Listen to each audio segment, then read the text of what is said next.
नमस्कार सभी को। हम्म, नमस्कार। नमस्कार नमस्कार जी, नमस्कार। हरे कृष्णा, सबको प्रणाम। हरे कृष्णा जी, हरे कृष्णा। सजल जी कैसे हैं हरे आप? कृष्णा सर। ठीक सबको हो? राम राम। आप लोग हरे कैसे कृष्णा हैं? सजल जी। हाँ जी, नमस्कार। नमस्कार। आपके क्वेश्चन का जवाब मिल गया? क्वेश्चन का हाँ जी जवाब मिल गया। अब आपने लिखा ना, तो मैंने पढ़ लिया था, उस पर लिखा हुआ आपने क्या क्वेश्चन। क्वेश्चन था? नहीं, वो क्या क्वेश्चन उसके था? प्रश्न लाइट के बारे में था। अच्छा। सभी को राम राम। राम राम जी, राम राम राम जी, राम। राम राम सभी को। राम राम। ये प्रश्न लाइट का जो है, ये उसके लिए जो एप्पल के लिए वो देते हैं लिंक, और इसके लिए सारा यही देते हैं, पेन ड्राइव ही है ना, यूएसबी। हाँ जी, अनुराधा हाँ जी, जी आपके पास भी विंडोज में है? हाँ जी, विंडोज में है जी मेरे पास भी। तो यूएसबी है ना? हाँ जी, यूएसबी है। पर थोड़ी प्रॉब्लम कभी कभी क्या होती है, वो कुछ एरर आ जाती है तो फिर उसको दोबारा से आपको रीइंस्टॉल करना पड़ता है। वो कहते हैं आप इसको आप अनइंस्टॉल अनुराधा जी, कर। हाँ जी। आप उनसे उनका जो नंबर होता है ना, आप वहाँ पे फोन हाँ, करेंगे। जो जो प्रॉब्लम जिस तरीके से आएगी वो सही करवा देते हैं। वो मैंने उनसे 2 बारी बात की अनीता जी, वो हर बारी यही कहते हैं कि जी आप इसको पहले अपने सिस्टम से अनइंस्टॉल कीजिए, फिर रीइंस्टॉल कीजिए, फिर वो ठीक तो हो पूरा जाता है। और वो दूसरे वाले यूएसबी लगा के नहीं नहीं, इंस्टॉलेशन वाली उसी यूएसबी। उसी उसी यूएसबी पे। हाँ, नहीं मतलब दो दो यूएसबी देते हैं ना, एक तो नहीं पहले। नहीं, एक एक ही ही है? है। हाँ जी, अच्छा। एक ही है। एक ही है न- कॉम्पैक्ट। नहीं, एक तो डोंगल है इंस्टॉलेशन के लिए, हैं? दूसरा नहीं लॉक है, एक तो नहीं नहीं इंस्टॉलेशन के लिए। नहीं ब्रह्मदत्त जी, मेरे पास ऐस, एक ही आया है ऐसा बस। ही तो आपको फोन करना चाहिए था। ऐसा तो ना नहीं होता, दो होते हैं। फिर आप दो। इंस्टॉलर से कितने भी अपने उस पे इंस्टॉल कर लीजिए, लेकिन जहाँ पे आप पेन ड्राइव लगाएंगी वहां पे उसे यूज कर सकती है। ऐसा तो नहीं होता है। हमारे पास भी है, मेरा तो टूट भी गया था। और मेरा फिर उन्होंने 2,300 यानी कि 2,300 रुपये चार्ज किया और मुझे नया दे दिया। और दोनों चीज ही नहीं दे दी, पुराना टूटा हुआ वापस ले लिया आपने कहाँ और से नया लिया मुझे अनुराधा दे जी? दी। मैंने गुरुजी ने जो नंबर दिया था, गुरुजी के ऑफिस के थ्रू आया था मेरे पास। अच्छा अच्छा अच्छा अच्छा मेरे अच्छा। पास एक ही है। तो नहीं, आप नहीं आप गुरुजी नहीं, से इंस्टॉल बात कैसे कर करते रहे, हैं? पर आप गुरुजी इसमें बीच में कहाँ से है? वो तो वहां से उनसे बात कीजिए। हमारे पास, मेरे सारे साथियों के पास दो दो हैं। आप मुझे एक कैसे मिला? अच्छा, मैं इस बारे में बात करूंगी, कल ही ऑफिस बात करती हूँ। जब ब्रह्मदत्त जी, आपके कोई प्रॉब्लम नहीं आती है इंस्टॉलर लगाने नहीं के जी, बाद में? नहीं नहीं नहीं नहीं, कोई प्रॉब्लम नहीं आती जी। वो एक दफा ऐसा था कि वो गृह स्पष्ट में शनि नजर नहीं आ रहे थे, वो कहीं हो जाते हैं, बीच में वैनिश हो जाते हैं। वो तो शनि उसके मेरे वाले में भी वैनिश होते हैं ब्रह्मदत्त जी, वही हाँ शनि वैनिश होते हैं। तो अच्छा है ना, आपके तो साढ़े साथी नहीं वो आएगी। लेकिन अगर शनि नहीं रहे तो ग्रह में तो कर्म ही कहाँ रह गए? फिर तो इंसान खत्म। तो उसमें ये मैंने ये मैसेज किया ये था जिस तरह की बातें उनको। हो रही है, लेना भी चाहिए कि नहीं लेना चाहिए? मैं तो अभी लेने की सोच तो रहा हूँ इसको। मैंने ईमेल किया था उनको, उन्होंने ईमेल का आंसर दिया था, उसका सोल्यूशन मुझे दे दिया था। तो तो फिर हो गया यदि ठीक अब। हमारे अरे आप फोन हमारे कर लो, एट हमारे ए दी टाइम देते हैं। एट ए हाँ, टाइम अनुराधा सोल्यूशन दीदी देते हैं कहेंगे तो मैं फोन ईमेल करते ही। भेज दूंगा इनको। वो प्रॉब्लम सॉर्ट आउट कर हो जाएगी, खुद हो जाएगी। वो कोई ऐसी बात नहीं है, उसमें एक फाइल वो है, वो तीन डिलीट चार बार करनी कर पड़ती है, वो दीजिए। ठीक हो जाता है। हेलो। सनी की शिकायत मैं भी 3 4 बार जयपुर कर चुका हूँ जी। वो हाँ, रहती है। मैंने भी की है जी यही। मनोज जी, यही किया है मैंने भी, मेरे तो में भी मनोज जी, शनि आपके गायब पास हो जाता था। एक है यूएसबी, या दो है आपके पास? ये की है जी। मेरे पास भी क्या एक ही है, मैं चक्कर सच होगा? तो कह मनोज रही जी के हूँ। पास भी एक ही है? एक ही नहीं, है, मेरे एक पास तो भी एक ही है। एक में से तो इंस्टॉल करेंगे ना, दूसरा फिर लॉक है, वो लॉक को लगाएंगे, यूएसबी लगाएंगे तो वो चलेगा। ये कैसे हो सकता है? उसमें से इंस्टॉल करेंगे उसमें, ये कैसे है? नहीं, हमारे पास एक ही है, मैं सच कह रही हूँ, एक ही आई है। एक हो तो सकता वो है सनी उन्होंने कुछ किया एक तो हो। वो सनी आप लेवल हिल उनसे से बात डाउनलोड करो ना, करते ऐसे हैं। एक नहीं होता। हमारे पास भी तो नमस्कार एक गुरु साथ जी। एक और गुरु जी एक प्रणाम। 11 होते हैं, दो नहीं प्रणाम। होते। नमस्कार सर। प्रणाम प्रणाम गुरु जी। प्रणाम हरे गुरु, प्रणाम। कृष्णा। प्रणाम गुरुजी। प्रणाम प्रणाम प्रणाम गुरु जी। प्रणाम। गुरु जी नमस्ते को सर, पुनः वेलकम बैक। पुनः प्रणाम। प्रणाम नमस्ते। गुरुजी। सर आशा नमस्ते। लाइट की बात हो रही गुरुजी। प्रणाम गुरुजी। प्रणाम प्रणाम। नमस्ते सर, वेलकम बैक। नमस्ते नरेश जी, वेलकम वेलकम बैक। बैक। गुरु जी, मेरी तरफ से भी पुनः प्रणाम आपको। प्रणाम प्रणाम। गुरुजी एक खुशखबरी है, हम जीत गए कल इलेक्शन। बहुत चलो बहुत बहुत बढ़िया, बधाई हो, मुबारक बहुत बहुत हो। बधाई हो। धन्यवाद। मुबारक हो भाई, बहुत बहुत बधाई हो। मुबारक हो।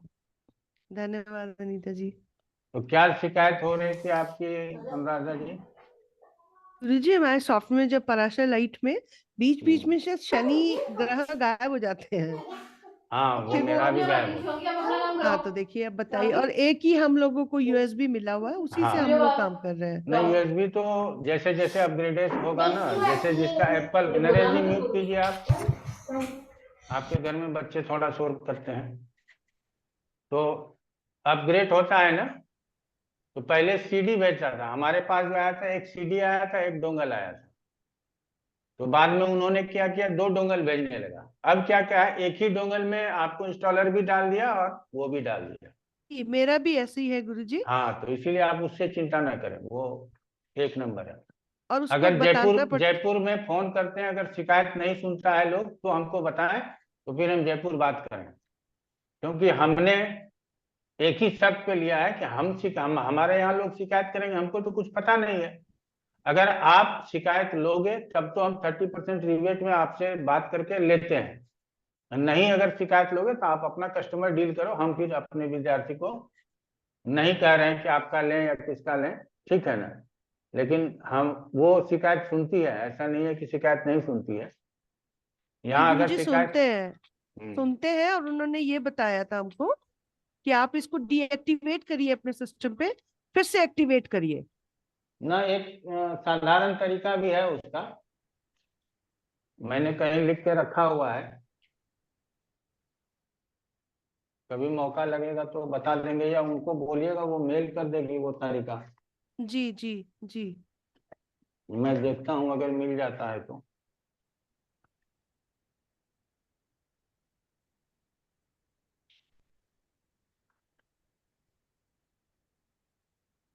अभी नहीं मिलेगा, जो चीज ढूंढेंगे ना तुरंत नहीं मिलेगा, ठीक है ना।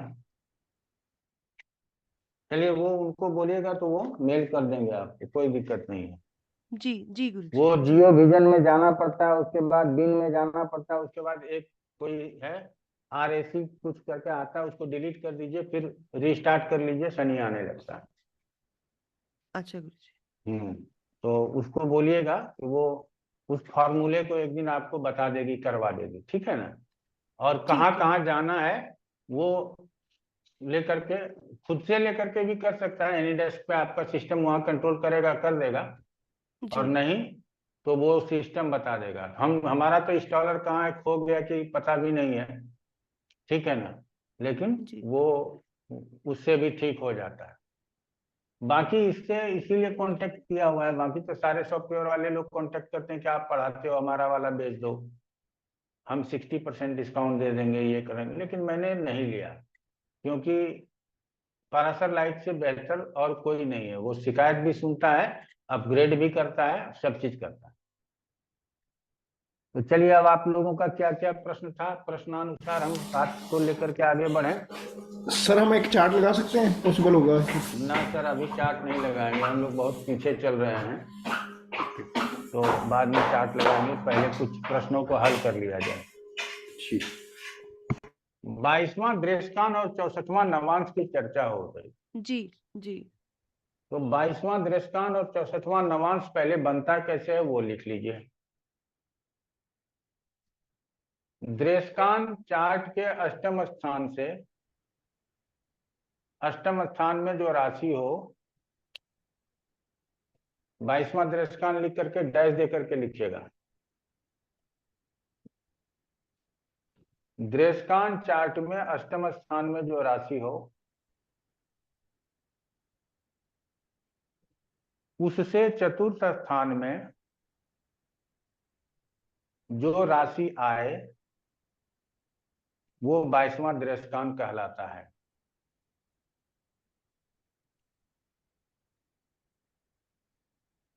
उससे चतुर्थ स्थान में जो राशि आए वो 22वां दृष्टांत कहलाता है। यहां तक हो गया।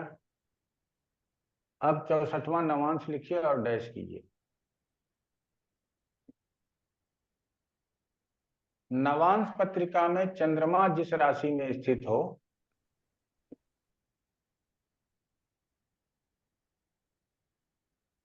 नवांश पत्रिका में चंद्रमा जिस राशि में स्थित हो, उससे चौथे स्थान में जो राशि स्थित हो वो 64वां नवांश कहलाता है। नवांश पत्रिका में चंद्रमा जिस राशि में स्थित हो, उससे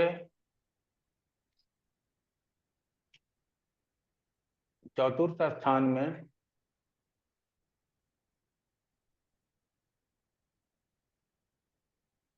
जो राशि आए उसको 64वां नवांश कहते हैं।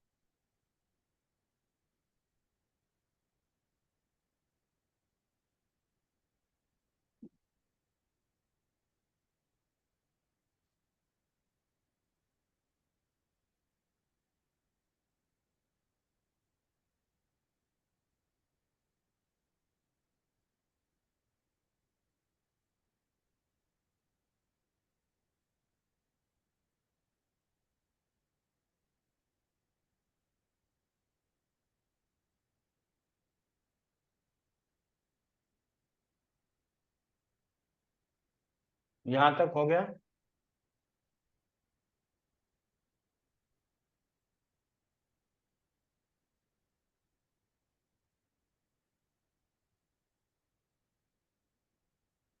यहां तक आप लोगों को अब इसका प्रयोग समझ जाइए।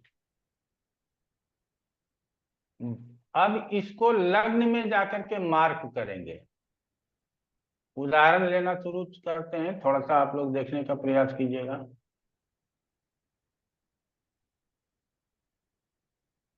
यहाँ चंद्रमा कहाँ है? मेष राशि में है। यहाँ देख रहे हैं चंद्रमा यहाँ है। अब 1 2 3 4, इसका मतलब ये वाला जो स्थान है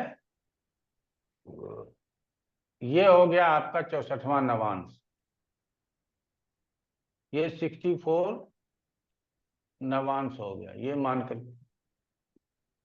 अब दृष्टांत की बात कर लेते हैं।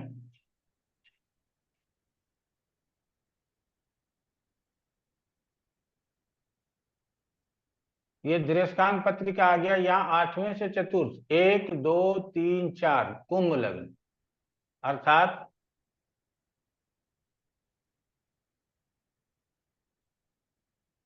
यहाँ पे जो है वो 22वां दृष्टांत हो गया, 22वां दृष्टांत।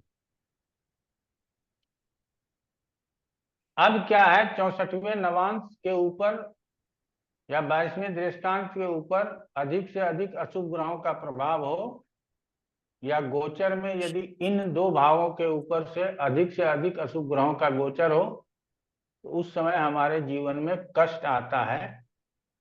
कष्ट दशांतर दशा, यदि रोग बताता है तो रोग आता है, एक्सीडेंट बताता है तो एक्सीडेंट आता है, पैसे की हानि बताता है तो पैसे की हानि आता है। तो इस तरह का कष्ट हमारे जीवन में आता है।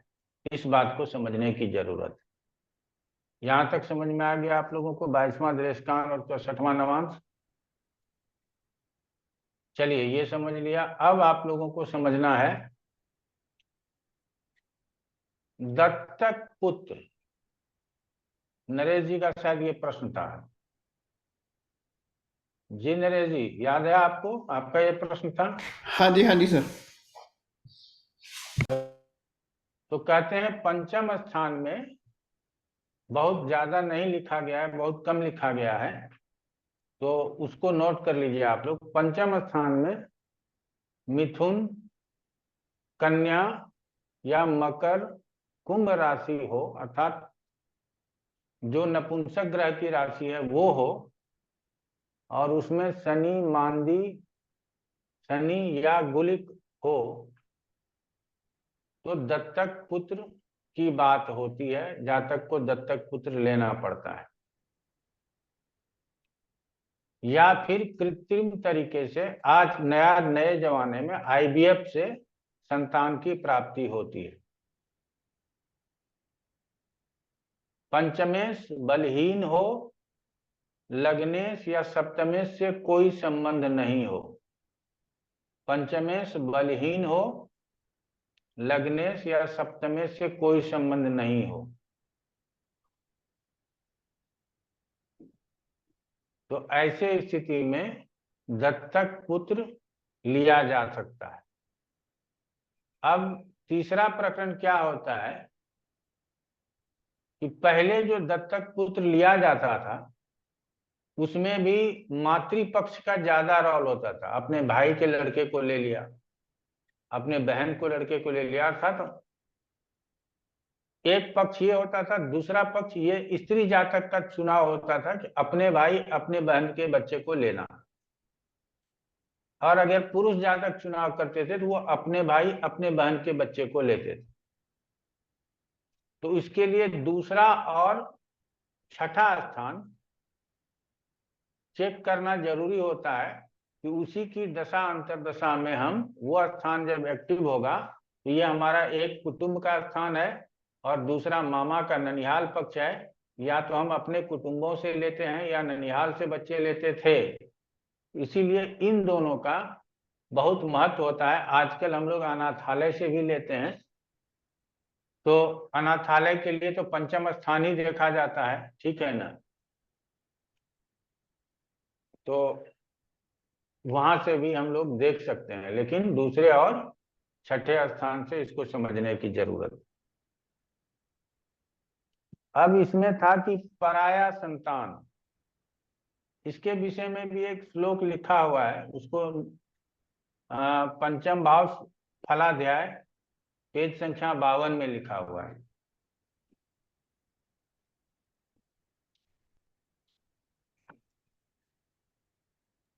बुक कोड से गुरु जी।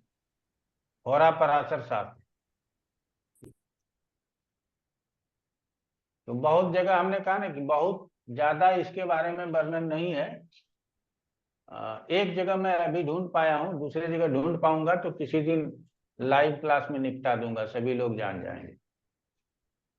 2 4 5 लोग मिल जाए तो लाइव क्लास में या यूट्यूब के माध्यम से आप लोगों को भेज देंगे। तत्काल है, सुते से चर राशि थे राहुना सहिते विधो पुत्र स्थानम गते मंदे पर जातम विदे शिशुभ लग्नाद अष्टम गे चंद्रे चंद्रात अष्टम गे गुरो पाप ग्रहे युते दृष्टे पर जातो न संशय। ये 2 श्लोक है बस। कहा जाता है पंचमेश चर राशि में हो, चंद्रमा राहु से युक्त हो, लिखिए पंचमेश चर राशि में हो, चंद्रमा राहु से युक्त हो, शनि पंचम भाव में हो, तो जातक परजात होता है, अर्थात दूसरे वर्ण या दूसरे पुरुषों से उत्पन्न होता है, अपने पिता से उत्पन्न नहीं होता।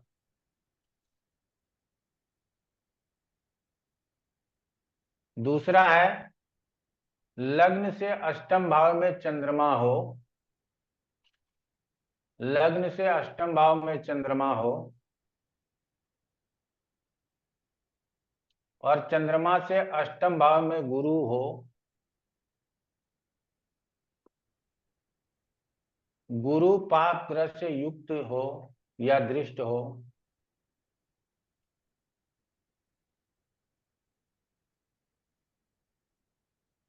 चंद्रमा पाप ग्रह से दृष्ट या युक्त हो तो निश्चय ही परजात होता है। क्या क्या बता दिया? लग्न से अष्टम भाव में चंद्रमा हो और चंद्रमा से अष्टम भाव में गुरु हो, और चंद्रमा और गुरु दोनों के ऊपर अशुभ ग्रहों का प्रभाव हो, तो निश्चय ही, मतलब ये ज्यादा ताकत लगा के कहता है कि वो जातक परजात होगा। तो ऐसा यदि किसी के पत्रिका में मिल जाए तो उसका डीएनए टेस्ट करा लिया जाए, यही तो एक साधन है ना। नहीं तो आप बोल दीजिएगा कि परजात है, तो हो सकता है क्लाइंट मार पीट के चला जाए आप। ठीक है, ये जानने के लिए अच्छा, ये 2 श्लोक हमको मिला था, ये दोनों श्लोक आप लोगों के हम जानते थे कि ये 2 श्लोक पढ़े हुए हैं, 52 नंबर पेज में नीचे है, और उसको सुते से चर राशि स्थिर से पढ़ना है, अर्थात 14 और 15 नंबर श्लोक पढ़ना है। 14 और 15 नंबर श्लोक पढ़ना है। क्लियर हो गया? नरेश जी क्लियर हुआ? जी सर। भारती अनेजा बताओ क्या प्रश्न है? गुरुजी सादर प्रणाम। प्रणाम। गुरुजी आपने अभी वो पहले लिखाया हुआ था वो दत्तक पुत्र वाला आईवीएफ वाला, लेकिन आपने कहा था शनि गुलिक कैसे होता है ये आप बताएंगे ये। अच्छा, शनि और गुलिक कैसे होता है ये मैं सिस्टम में देखता हूँ, बताने का प्रयास करता हूँ। 1 मिनट रुक जाओ, मुझे भी सीखना पड़ता है। मैं तो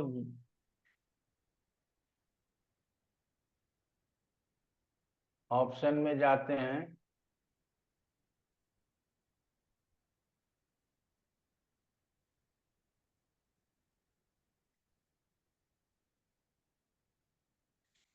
डिस्प्ले ऑप्शन में होना चाहिए। ये तो अलग ही चीज डिस्प्ले ऑप्शन में दिखा रहा है, ये नहीं।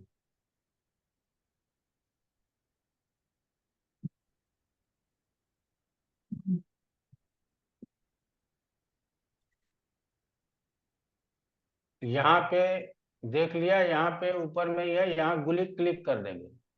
क्लियर हो गया? जी गुरुजी। और इसको स्वीकृत कर देंगे तो ये गुलिक दिखने लगा। ठीक है? जी गुरुजी।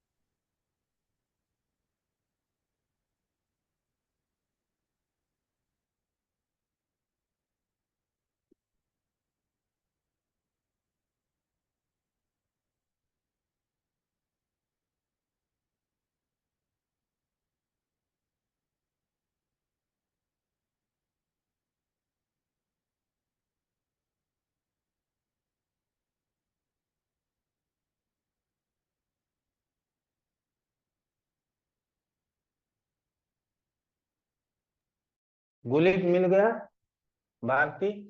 जी गुरुजी, आज थोड़ा मोबाइल से देख रहे हैं तो बहुत स्पष्ट नहीं है, लेकिन हम देख लेंगे फिर गुरुजी ये लैपटॉप में। ऑप्शन में गए, चार्ट स्टाइल में चले गए, जी और यहाँ ये पहला निम्न में से चुने, तो इसमें से पहला क्लिक किया, इसी में गुलिक को चुन लिया। ठीक है? ठीक है गुरुजी। और ठीक। इसको स्वीकृत कर दिया तो गुलिक आ गया। अब हम गुलिक को बंद कर देते हैं, क्योंकि हम ज्यादा गुलिक गुलिक ऐसे ही 9 ग्रह काफी है, कहाँ से गुलिक ढूंढते रहो। बहुत कम उदाहरण गुलिक के विषय में, और उदाहरण भी है तो सिर्फ गुलिक के विषय में है। तो पहले हमको 7 ग्रहों से, फिर 9 ग्रहों से, फिर 12 भावों से, इतने इतने राशियां हैं, इससे फलित आ जाना चाहिए, उसके बाद फिर आगे बढ़ने की जरूरत है। तो परजात पुत्र के भी विषय में आपका हो गया। जुड़वा संतान के विषय में हमने नहीं बताया है आप लोगों को। नहीं सर, जुड़वा संतान और जुड़वा संतान के चार्ट को कैसे वेरीफाई करेंगे वो भी इशू रहता था हमारा एक। क्या नहीं बताया है? जुड़वा सर- संतान नहीं बताया है, या जुड़वा संतान के चार्ट नहीं बताए हैं? दोनों चीजें सर, दोनों चीजें रहती हैं। दोनों चीजें रहती हैं। तो जुड़वा संतान के लिए कुछ चीजें लिखने का प्रयास कीजिए। नहीं गुरुजी, आपने बताया है जुड़वा संतान का, हमने नोट्स में लिखा हुआ है, अभी हमें याद नहीं है, पर आपने लिखाया था कि कौन कौन से ग्रह जब होते हैं तब 2 लड़के होते हैं, 2 लड़कियां होती हैं, या एक लड़का एक डुअल, लड़की। हाँ डुअल साइन, हाँ डुअल साइन फिफ्थ हाउस का बिल्कुल, संबंध था कुछ इस हाँ तरह का। यही हाँ तो था। हाँ यही सर, तो वो था। चार्ट नहीं बताया, फिर चार्ट नहीं बताया था गैस। चार्ट नहीं बताया चार्ट, गुरुजी, रूल्स तो बताए हैं आपने सारे। चलो तो चार्ट बता देते हैं। चार्ट के लिए बड़ा साधारण सा नियम है कि जो बड़ा संतान है उसको लग्न से देखें, और जो दूसरा संतान है उसको चंद्र लग्न से देखें। अभी पहले चार्ट ले आते हैं, उसके बाद आपको बताते हैं। दशा बदलने की जरूरत नहीं है। पहला जो संतान है उसको इस लग्न से देख रहे हैं, और दूसरे संतान के लिए लग्न बदल के चंद्रमा को लग्न में डाल दिया, इससे देख रहे हैं। लग्न की डिग्री 4 डिग्री का है, तो यहाँ 4 डिग्री का ही लगन मान करके चलेंगे, और इससे जो नवांश बनेगा वो नवांश या अन्य वर्ग चार्ट बना लेंगे। क्लियर हो गया? तो पहले के लिए तो बना बनाया मिलेगा, दूसरे के लिए बना बनाया नहीं मिलेगा। ये पराशर लाइट वालों ने अभी तक नहीं बनाया है, उसको सिद्धांत समझ में नहीं आता। तो दूसरे को चंद्र लग्न से देखेंगे। यदि आपके मन में ये विचार हो जाए कि गुरुजी यही लग्न और यही चंद्र लग्न है, तब क्या करेंगे? तब नवांश पत्रिका का जो लग्न है, पहले को लग्न से देखें, या चंद्र लग्न एक ही है तो एक ही से देख लेंगे, और दूसरे के लिए नवांश पत्रिका का लग्न ले आएंगे और सिर्फ यहाँ वृष राशि लगा देंगे ऐसे, और ये जो पत्रिका बन गई ये भी दूसरे संतान के लिए पत्रिका बन गई। अब इसमें 4 डिग्री का लग्न है तो 4 डिग्री का लग्न लिख करके अन्य वर्ग चार्ट को बना लेंगे। क्लियर हुआ नरेश जी? हो गया सर, क्लियर। बाकी दशा वैसा ही रहेगा और कोई भी चीज बदलने का जरूरत नहीं है। वर्ग चार्ट को बदल सकते हैं, वो आप हाथ से बनाना पड़ेगा आपको, बिना हाथ से बनाए संभव नहीं है। लेकिन यदि हम वर्ग चार्ट ना देखें, लग्न और दशा से अगर उसका उत्तर देना चाहें तो नेचर वेचर खान पान पढ़ाई लिखाई सब चीज के विषय में इससे आप बता सकते हैं और अच्छा रिजल्ट प्राप्त होता है। कई लोग बोलते हैं कि आप जो है षष्ठ्यांश D60 चार्ट से देख, ये गलत है। D60 चार्ट तो 30 सेकंड में बदल जाता, उससे हम क्या देखेंगे? इसीलिए हमने जो नियम बताया है इस नियम को फॉलो करेंगे तो आप लोगों के लिए सरल होगा और अच्छा भी होगा।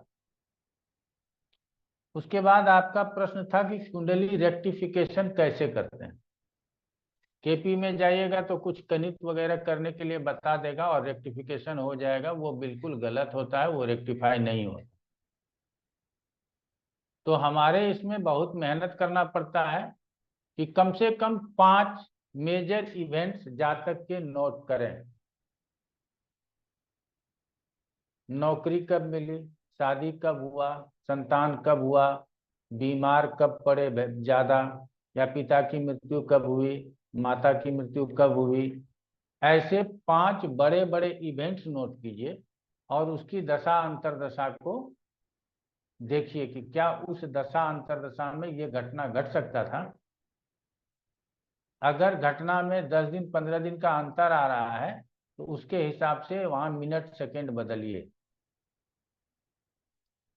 कि मान लीजिए कि हमको लगता है कि 1 महीने बाद इनके पिता की मृत्यु होनी थी, 1 महीने पहले क्यों हो गया, तो थोड़ा घटा लीजिए तो आपको वो वाला टाइम करेक्ट हो जाएगा। फिर दूसरे को भी कीजिए, वहां से भी कुछ घटा बढ़ा लीजिए। फिर पांचों का पांचों जब एक जैसा मिलने लगे कि जैसा हम दशा अंतरदशा से ढूंढ रहे थे वो गोचर से तो मिलना नहीं है, दशा अंतरदशा से ही कनेक्ट करना पड़ेगा। तो दशा अंतरदशा से कनेक्ट करके जब आपको पांचों घटना अपने अनुकूल दिखाई दे तो वही लग्न रेक्टिफिकेशन होगा। अन्यथा और कोई कारण नहीं है, कोई तर्क नहीं है, कोई व्यवस्था नहीं है लग्न रेक्टिफिकेशन का।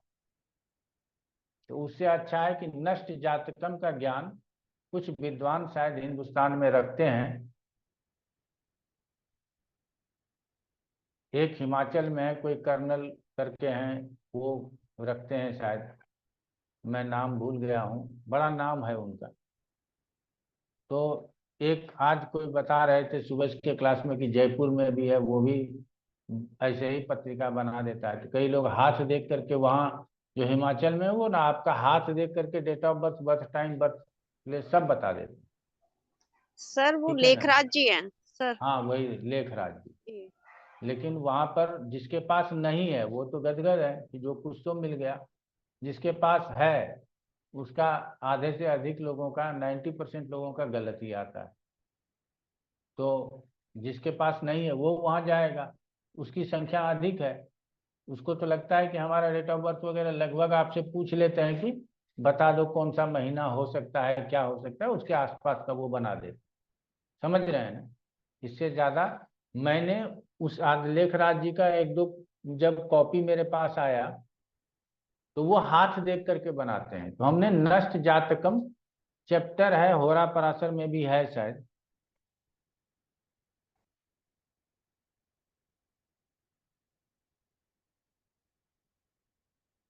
या मैंने कहीं देखा हुआ है नष्ट जातकम करके।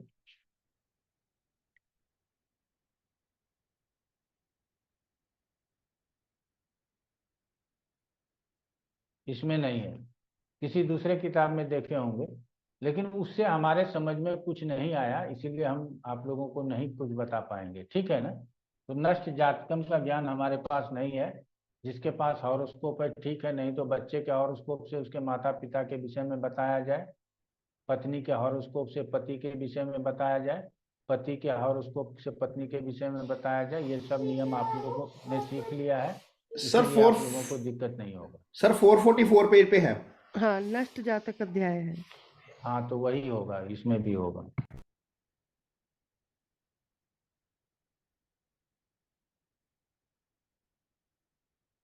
जी, नष्ट जात का अध्याय 444 पे है। हाँ, तो हमारे समझ में बहुत नहीं आया, और एक अध्याय से हम किसी का पत्रिका बना देंगे ये संभव नहीं है कि हम उसका टाइम भी नोट कर देंगे, सब चीज़ दिया हुआ है, लेकिन हम उसका सब चीज़ कर सकेंगे ये संभव नहीं है।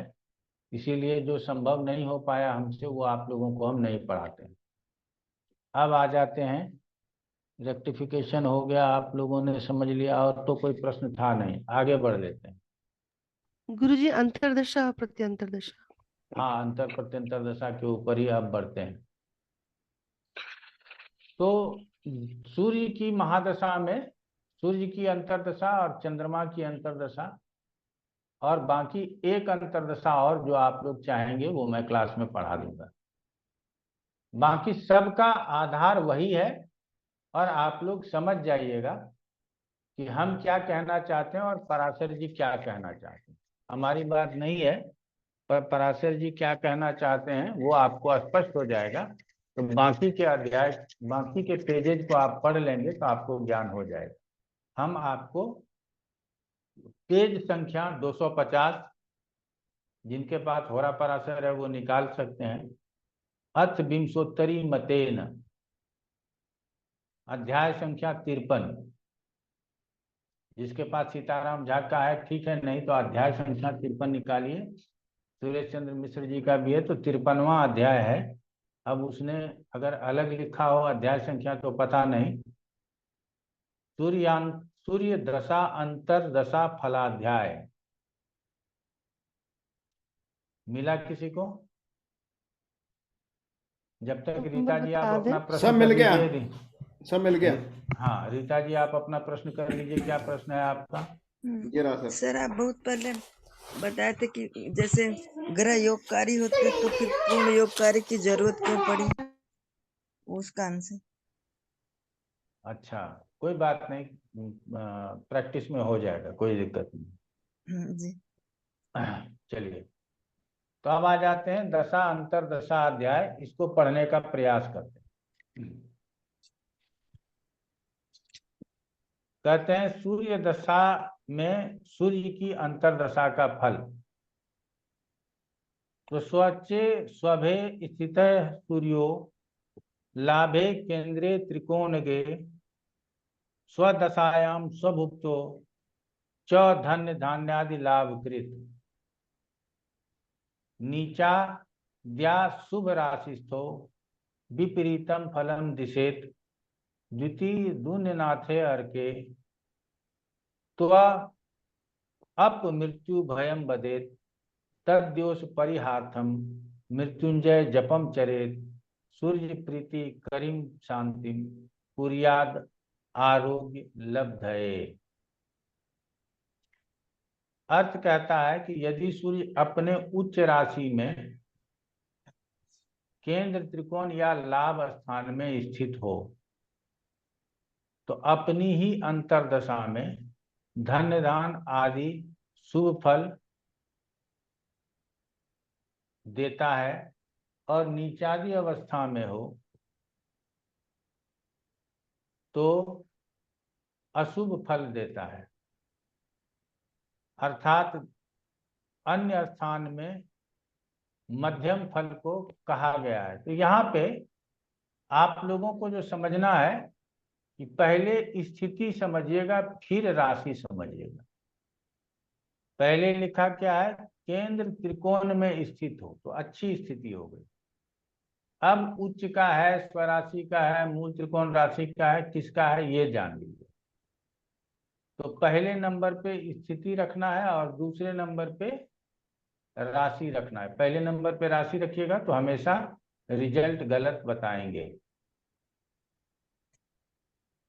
अब केंद्र त्रिकोण के बाद अन्य भावों में दूसरा, तीसरा, ये 2 भाव भी आ जाते हैं, छठा, 8वां, 12वां भाव भी आ जाता है। तो दूसरे और तीसरे भाव का अलग रिजल्ट होगा, छठे, 8वें, 12वें भाव का अलग रिजल्ट होगा।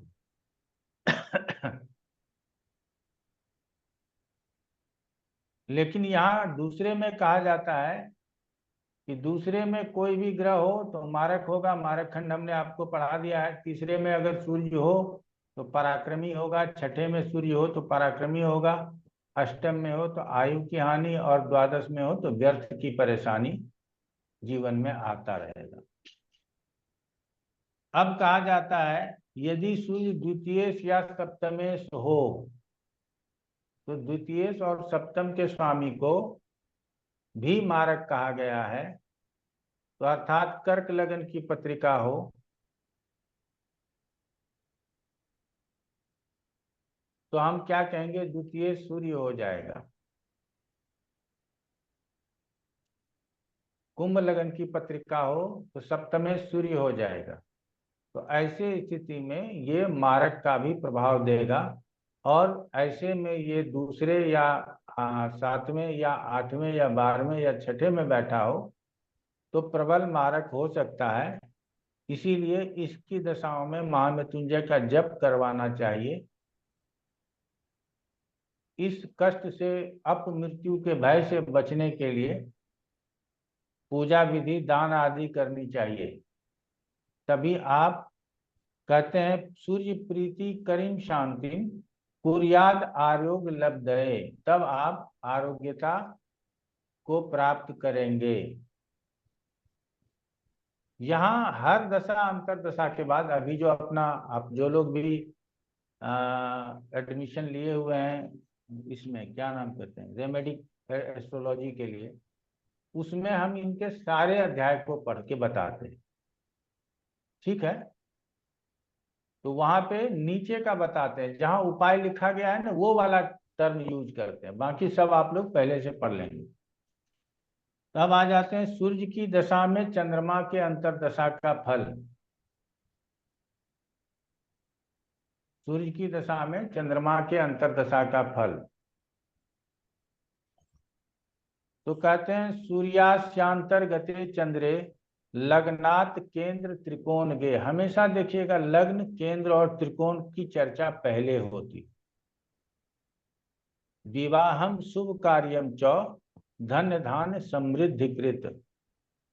अब विवाह किसके लिए बताया जा रहा है, तो पुरुषों के लिए यह विवाह बताया जा रहा है, क्योंकि हम जानते हैं कि हमारे शास्त्र भी मेल डोमिनेटिंग है। ये बात हमेशा से मान करके चलिएगा। तो चंद्रमा की अंतर्दशा है तो स्त्री की प्राप्ति हो सकती है। गृह क्षेत्र अभिवृद्धि च पशु वाहन संपदाम। चतुर्थ स्थान का स्वामित्व काल पुरुष के पत्रिका में रखता है, उसके आधार पे बताया जा रहा है कि गृह क्षेत्र अभिवृद्धि, कि आपके धन संपत्ति का वृद्धि होगा, मकान वाहन की वृद्धि होगी, पशु की वृद्धि होगी। तुंगे व स्वर्क्षगे वापी दार सौख्यम धनागमम। यदि चंद्रमा तुंगे मतलब सौच्च का हो, स्वराशि में हो, तो स्त्री सुख, धन, पुत्र, लाभ, महाराजा प्रसादेन इष्ट सिद्धिम सुखावहम, और महाराजा अर्थात आपके बॉस, आपके मालिक, आपके सीनियर अधिकारी का कृपा आपके ऊपर होगा और आपको धन का लाभ प्राप्त होगा या नौकरी प्राप्त हो सकती है। उस दरमियान में नौकरी बदलेंगे तो उस दरमियान में आपको ज्यादा प्रगति मिल सकती है। तो ये सब अभीष्ट फल की प्राप्ति होती है। कब? जब चंद्रमा कहाँ हो? लग्न से केंद्र त्रिकोण और लाभ स्थान में हो। कैसा हो, तो वो क्रम से रिजल्ट आएगा, थोड़ा थोड़ा नीचे होता जाएगा। उच्च का हो, स्वराशि का हो, मूल त्रिकोण राशि का हो, स्वराशि का हो, मित्र राशि का हो, सम राशि का हो, तब शत्रु राशि आदि देखना है। ये बात हमेशा से याद रखिएगा। अब आगे क्या कहता है, क्षीणे वा पाप संयुक्ते दार पुत्रादि पीडनम।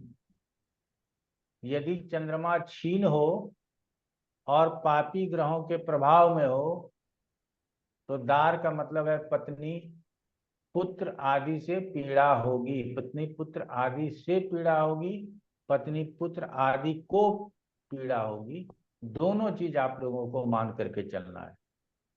वैषम्यम जन संवादम भृत्य वर्ग विनाशनम। लोगों से विवाद हो और नौकर आदि का नाश हो। भृत्य का मतलब नौकर होता है, जो आपको सहयोग करता है। तो भृत्य वर्गादि नाशनम, अर्थात उस समय पे आपके घर में हेल्पर, चाहे वो नौकर हो, चाकर हो, ड्राइवर हो, प्लम्बर हो, वो आपको समय पर उपलब्ध नहीं होगा। अगर उसकी हानि भी हो सकती है, नौकर भाग सकता है। और विनाशनम का मतलब नौकर की मृत्यु भी हो सकती है। समझ रहे हैं ना? कब? जब ये क्षीण का हो और पाप ग्रह से युक्त हो। विरोधम राज कलहम धन्य धान पशु क्षयम। राजा से विरोध हो, धन धान्य का हानि हो, पशु संपत्ति का हानि हो। अर्थात अगर आप यहाँ पशु की बात नहीं करेंगे तो वाहन आदि का एक्सीडेंट हो, ये कह सकते हैं। अब कहता है षष्ठ अष्ट व्यय चंद्रे जल भीतिम मनोरुजम। बंधनम रोग पीड़ाम च स्थान विच्युति कारकम। दुख स्थानम चापि चित्तेन दयाजन विग्रहम निर्दिशेत कुत्सित अन्नम चौरादि दृप पीडनम मूत्र कृच्छादि रोगश्च देह पीड़ा तथा भवेत। यदि छठे, आठवें और 12वें स्थान में हो तो जल से भय, मानसिक व्यथा, बंधन, रोग से भय, स्थान की हानि, दुष्ट स्थान गमन, अच्छे स्थान को नहीं जाना, दामादों से दामाद मतलब पुत्री के पति, दामादों से विवाद, कदन्न भोजन। कदन्न जिसको आज श्री अन्न बोल रहे हैं मोदी जी, उसको पहले कदन्न बोला जाता था, मोटा अनाज। आपको मोटा अनाज का सेवन करना पड़े, अर्थात अच्छा भोजन आपको प्राप्त नहीं हो। चोर आदि से पीड़ा, राजा का कोप, राजदंड मिल जाए, किसी तरह का कोई अनियमितता आ जाए जिसकी वजह से शासक के द्वारा आपको दंड प्राप्त हो जाए। मृत किच्छादि रोग, क्योंकि ये जल तत्व का प्रतिनिधित्व करता है, तो मूत्र से संबंधित रोग और शरीर में पीड़ा बतानी चाहिए। क्लियर हो गया आप लोगों को? लेकिन यही कहा जाता है दायेश लाभ भाग्य च केंद्रे वा शुभ संयुते भोग भाग्यादि संतोष दारा पुत्रा आदि वर्धनम राज्य प्राप्ति महत् सौख्यम स्थान प्राप्ति च शाश्वतीम विवाहम यज्ञ दीक्षाम च सुमाल्या अंबर भूषणम वाहनम पुत्र पौत्रादि लभते सुख वर्धनम। दशेश से अर्थात महादशानाथ से, अब पहले लग्न से चर्चा हो रही थी, अब दशानाथ से चर्चा हो रही है कि दशानाथ से यदि केंद्र त्रिकोण और लाभ स्थान में हो और शुभ ग्रह का योग हो तो भोग, भाग्योदय, संतोष, स्त्री पार्थिव से सुख, वृद्धि, राज्य का लाभ, विवाह, यज्ञ आदि जैसे उत्सव, वस्त्र, आभूषण आदि की प्राप्ति, वाहन का लाभ, पुत्र पौत्र आदि का सुख होता है। तो हम लोगों को किसी भी अंतरदशानाथ को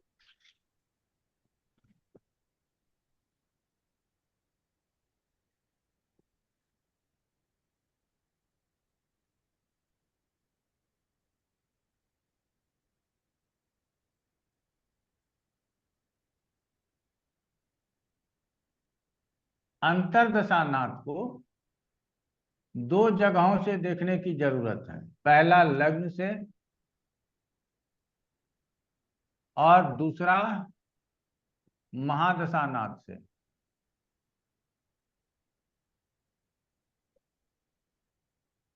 ये दो जगहों से देखने की जरूरत। अब आप लोगों को उदाहरण में समझाने का प्रयास करते हैं।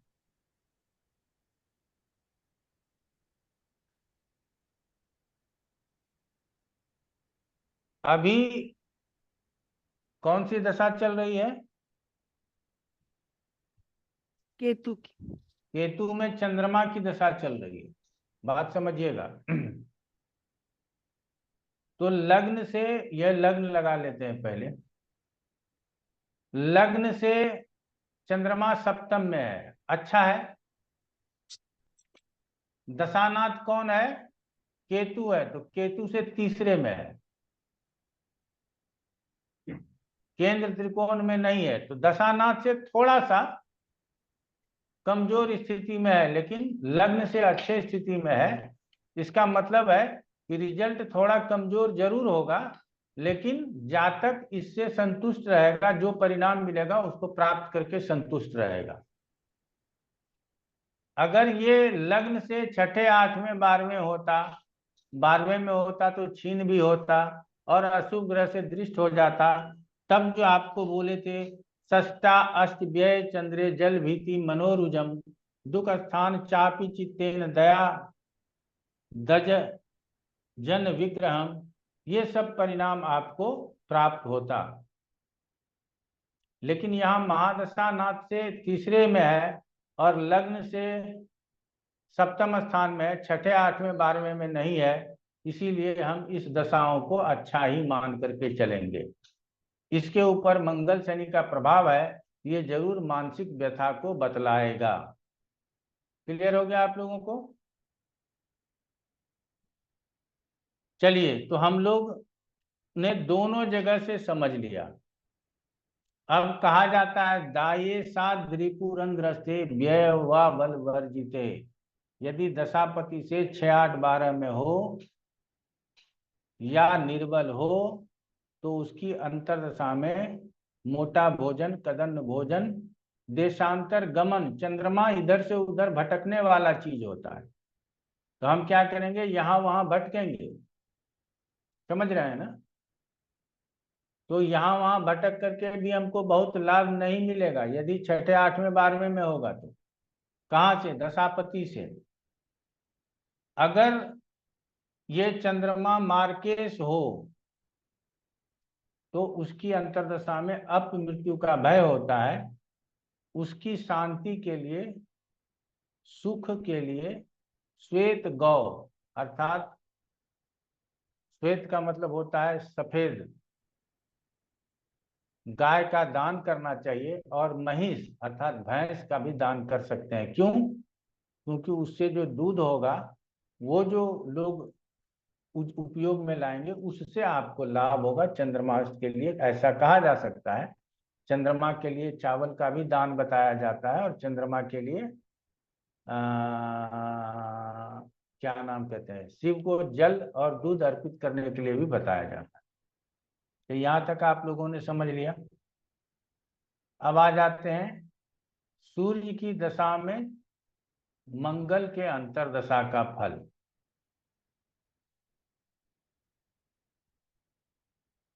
तो सूर्य शांतर गते भौमे स्वउच्चे स्वक्षेत्र लाभगे लग्नात केंद्र त्रिकोणगे वा शुभ कार्यम समादिशेत।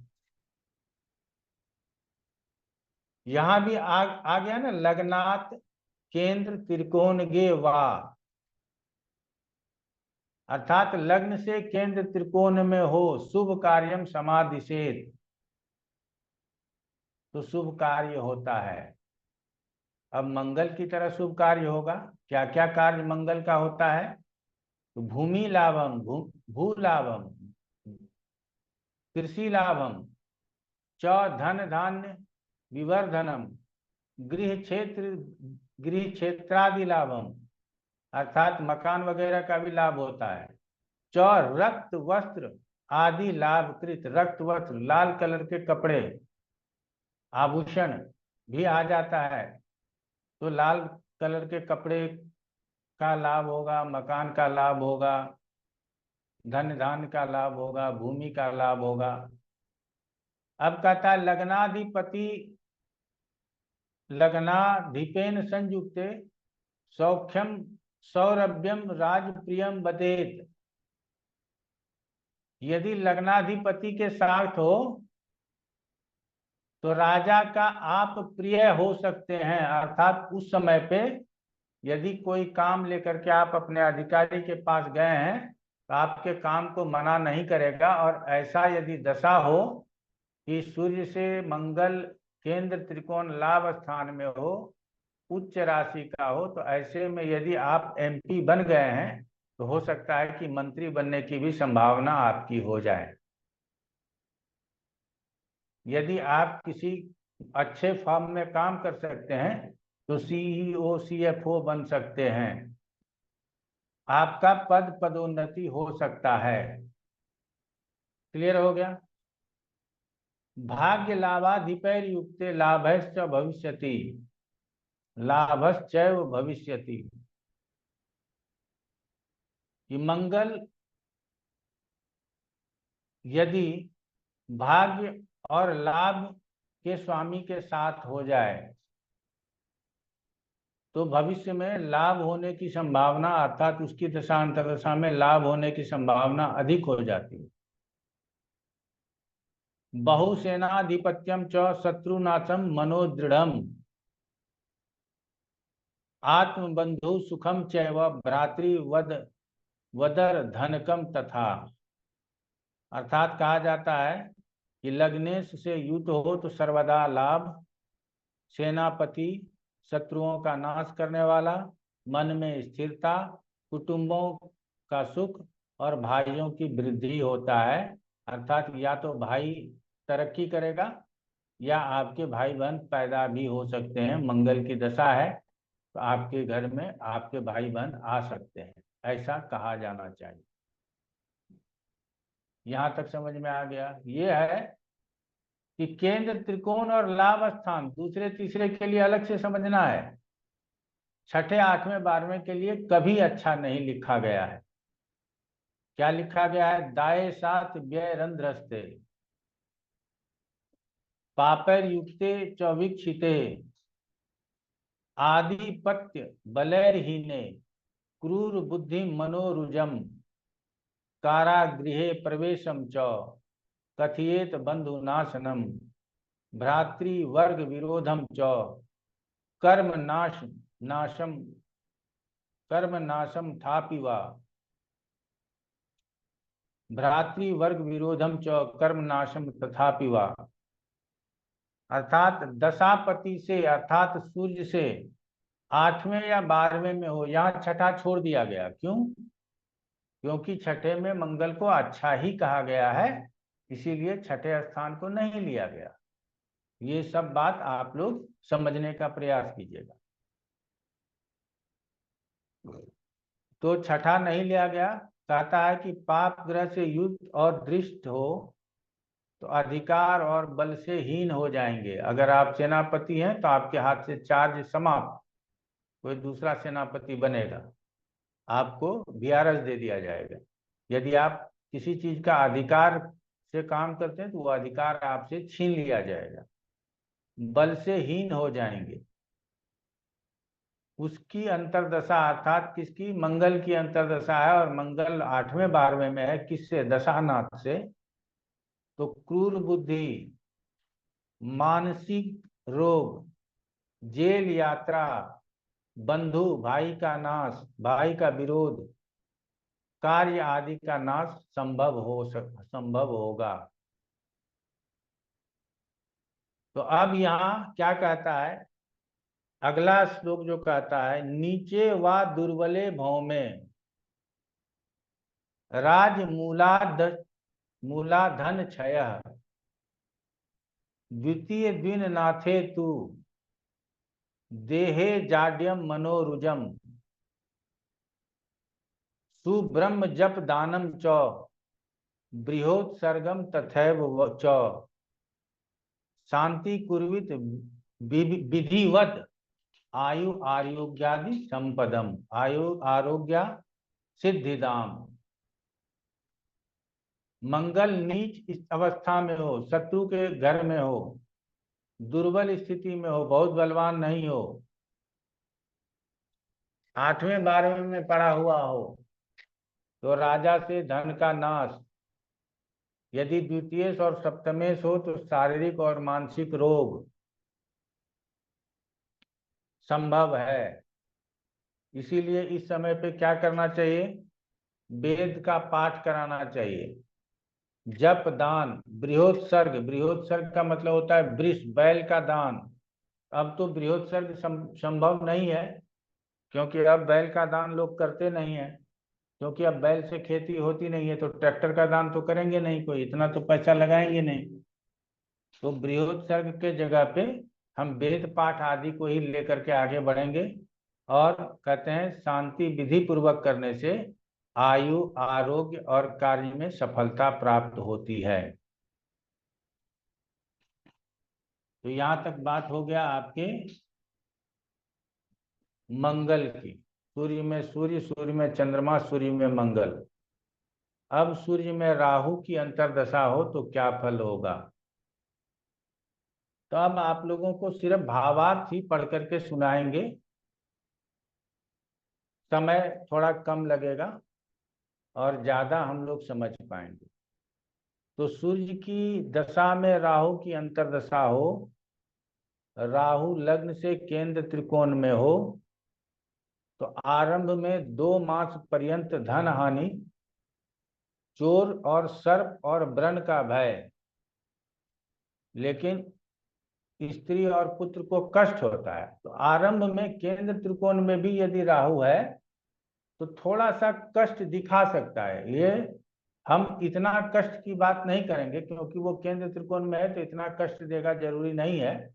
यदि अकेला राहु है तो थोड़ा बहुत कष्ट दे सकता है, यदि किसी के साथ राहु हो जाएगा तो उतना कष्ट नहीं देगा। तो कहा जाता है और 2 मास के बाद सुख लाभ होता है।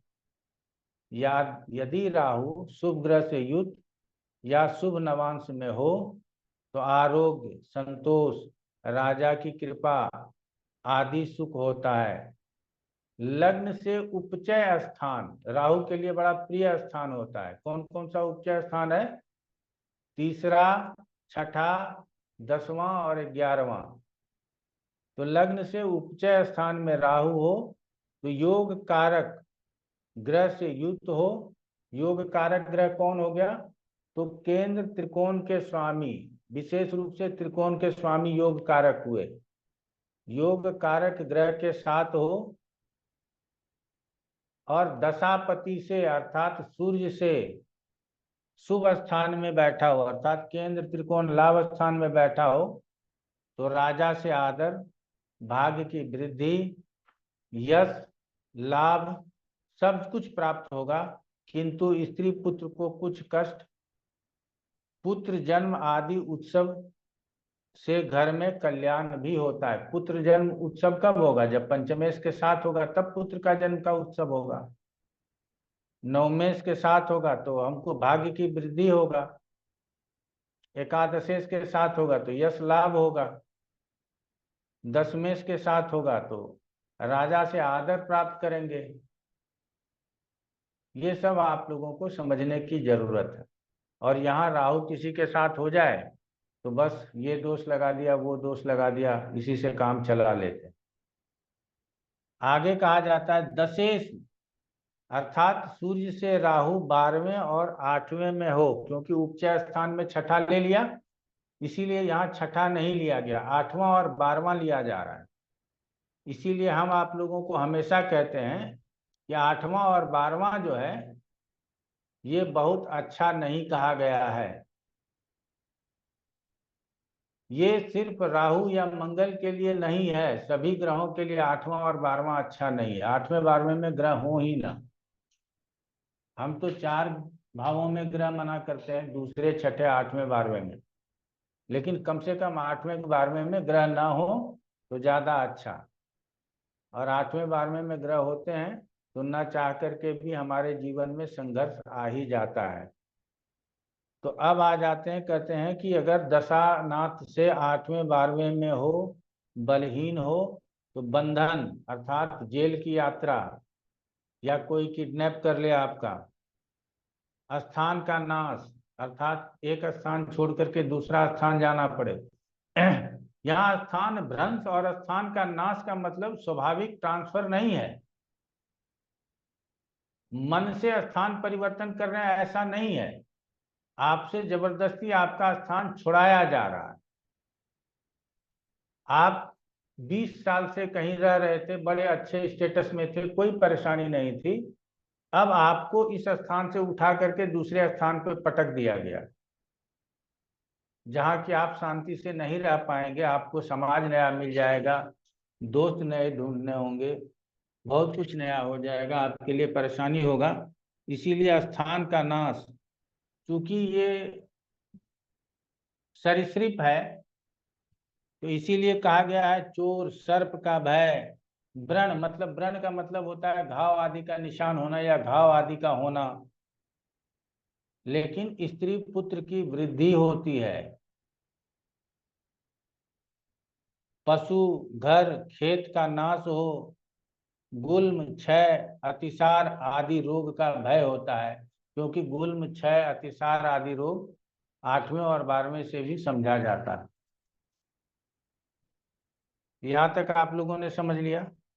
अब कहा जाता है कि राहु दूसरे और 7वें में हो या इन स्थान के स्वामी के साथ युक्त हो। फिर से समझिएगा कि दूसरे या 7वें में हो या इन स्थान के स्वामी के साथ हो तो उसकी अंतर्दशा में अपमृत्यु का भय होता है। अर्थात आपको यहाँ सतर्क रहने की जरूरत है। क्यों? क्योंकि ये तो दूसरे और 7वें में बैठा है, और कहीं द्वितीय और सप्तमेश के बाद 7 बैठ गया, ये मारक प्रभाव लेकर के आएगा, लेकिन सप्तम से बहुत अधिक मारक प्रभाव नहीं होता, इसीलिए इसको दूसरे से ज्यादा समझने का प्रयास कीजिएगा। तो कहता है कि फिर हम किस तरह से इस पे बच सकते हैं, तो दुर्गा जपम च कुर्वीत छाग दानम समाचरेत। आप लोग जैसे जैसे पूरब की ओर बढ़ते जाएंगे, बिहार चले जाएंगे, बंगाल चले जाएंगे, उड़ीसा चले जाएंगे, वहाँ या आसाम चले जाएंगे, तो वहाँ बलि प्रथा है। वो छाग दानम, छाग का मतलब बकरा होता है, बकरे का दान करें। या दुर्गा जापम, दुर्गा जपम, दुर्गा जी के किसी मंत्र का जप करा सकते हैं। नवार्ण मंत्र बहुत प्रिय है, ओम ऐम ह्रीम क्लीम चामुंडाये बिच्चे, इसका भी जप करवा सकते हैं, इसमें कहीं कोई दो राय नहीं है। कृष्णा गाम महिषिम, काले रंग का गाय या काले रंग का भैंस, जो भैंस तो काला ही होता है, एक आध भैंस सफेद दिख जाता है तो दिख जाता है, बाकी सारे भैंस काले ही होते हैं, तो उसका दान करने से निश्चय ही, ऐसे स्थिति में भी बैठा है तो निश्चय ही शांति होगी और आपको लाभ की प्राप्ति होगी। तो हम अभी तक जितना पढ़े, इससे हमारे समझ में क्या आता है कि अंतरदशानाथ के 2 विषयों का फल हमको दे रहा है, जो हम लोगों ने पहले महादशा में पढ़ा हुआ है। पहले क्या पढ़ा हुआ है? साधारणम विशिष्टश्च दशानाम द्विविधम फलम ग्रहानाम च स्वभावेन स्थान स्थिति बसेन च। ये 2 लाइन याद रखिए, आपका 10वां चैप्टर कंप्लीट हो गया।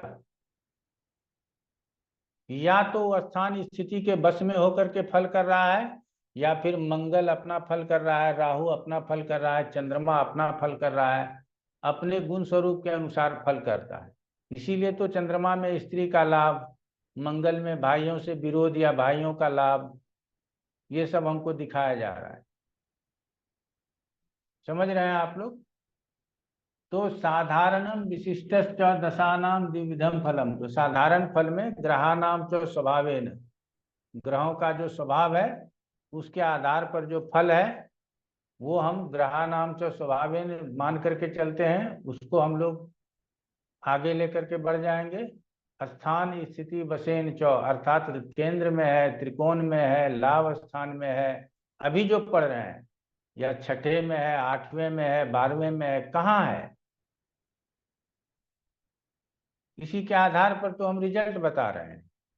आगे गुरु की अंतर्दशा सूर्य में पढ़िएगा तो देखिएगा गुरु के गुण स्वरूप के अनुसार आपको लाभ बताएगा।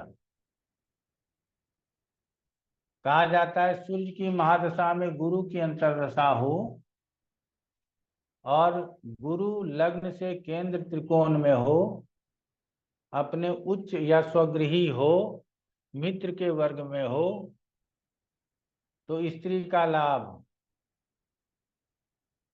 राजा की कृपा, धन धान्य, धन धान्य किसके लिए, गुरु से आया, पुत्र लाभ, पुत्र किससे आया, गुरु से आया, महाराजा की कृपा अर्थात कहीं से ब्लेसिंग आपको मिलेगा, अभिष्ट सम्मान और वस्त्र आदि का लाभ होता है।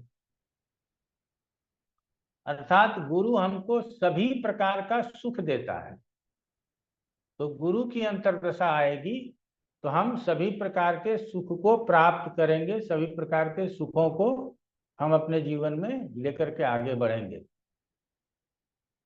अब कहा जाता है भाग्येश या राज्येश हो तो राज्य लाभ। अब यहाँ लिखा है पालकी आदि सवारी का लाभ, तो पालकी का मतलब क्या है,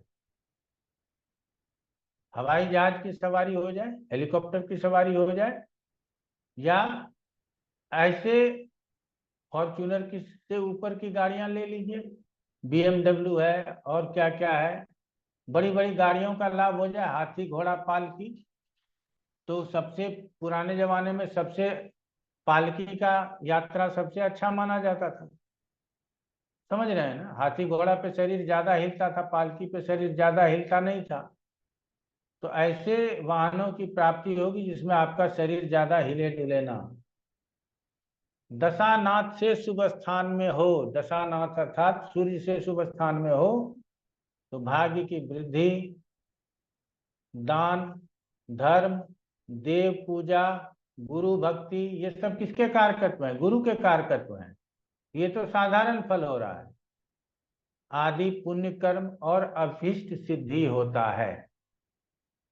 तो आपने देखा कि साधारण रूप से गुरु का फल अच्छा बताया गया,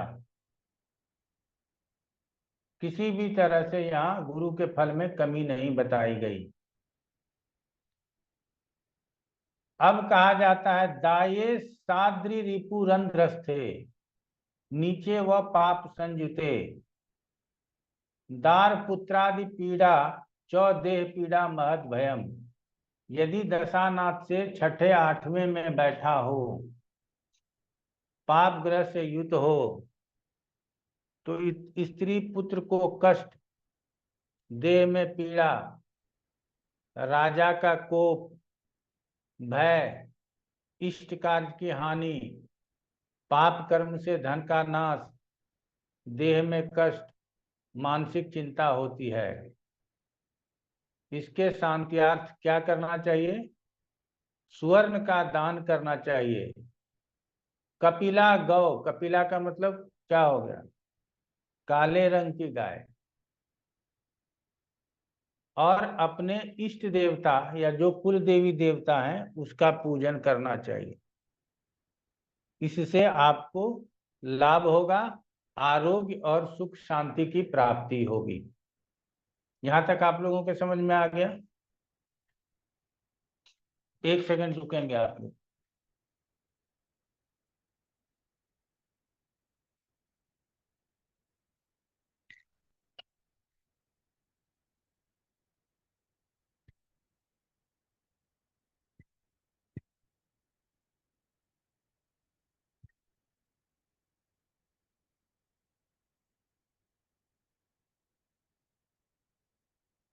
अब सूर्य की अंतर्दशा में गुरु के बाद किसकी आएगी बताइए? शनि की गुरु शनि की, वेरी गुड। तो शनि की अंतर्दशा आएगी। तो अब लोग क्या कहते हैं कि ये तो अति शत्रु हो गया। बात समझना, इसकी दशा ऐसे बिगड़ जाएगी, वैसे बिगड़ जाएगी। दशाओं में कोई भेद नहीं है। फल के प्राप्त होने में हम उसके भेद को समझ सकते हैं कि सूर्य ने शनि को, शनि ने सूर्य को देखा या सूर्य ने शनि को देखा, जो भी देखा, उसके प्रभाव अलग हो जाएंगे।